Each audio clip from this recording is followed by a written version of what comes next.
আসসালামু আলাইকুম গাইজ, সবাই কেমন আছেন? আশা করি সবাই অনেক ভালো আছেন। তো শীতের সময় কিন্তু চলে আসছে, আর শীতে ত্বকের যত্নে সবাই আমরা কম বেশি মানে ময়শ্চারাইজার বলেন, আবার ঠোঁটের যত্নে ভ্যাসলিন ব্যবহার করে থাকি। তো আমরা যদি ভ্যাসলিনের সাথে মাত্র একটা জিনিস ইউজ করি, দেখা গেল ঠোঁটটাও ভালো থাকবে, ঠোঁটের চামড়া ওঠা মানে দূর হবে, পাশাপাশি ঠোঁটটা অনেক গোলাপি হবে।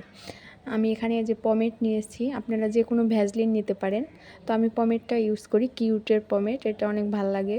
এটার সাথে আমি জাস্ট একটু ভিটামিন ই ক্যাপ, মানে আলাদা একটা ডিব্বায় বা বাটিতে যেটাতেই হোক, ভিটামিন ই ক্যাপ আর একটা সিভিট যেটা আমরা মুখে চুষে খাই, ওই সিভিটটা একটু মিক্সড করে নেবেন, নিয়ে আর কি যখন রাতে ঘুমাতে যাবেন তখন ঠোঁটে এটা অ্যাপ্লাই করে ঘুমাবেন, দেখবেন ঠোঁটটা অনেক বেশি মানে সফট লাগবে, আর চামড়া ওঠা ভালো হবে, ঠোঁটটা গোলাপি মানে একটা আভা দিবে। আসলে অরিজিনালি যে ঠোঁট একদম লাল হয়ে যাবে, গোলাপি হবে, এগুলো না। এইগুলো কিন্তু মানে ঠোঁটের জন্য আজে বাজে যেটা সেটা ইউজ করা কিন্তু অনেক খারাপ। তো প্রাকৃতিকভাবে এইভাবে আপনারা করতে পারেন। ই ক্যাপ কিন্তু আমাদের ত্বকের জন্যও ভালো, ঠোঁটের জন্যও ভালো, এটা সব ক্ষেত্রে চুলের জন্যও ভালো। আর সিভিট, এটাতে কোনো পার্শ্ব প্রতিক্রিয়া নেই। ভিটামিন সি কিন্তু আমাদের ত্বক, চুল সব কিছুর জন্য অনেক ভালো হয়।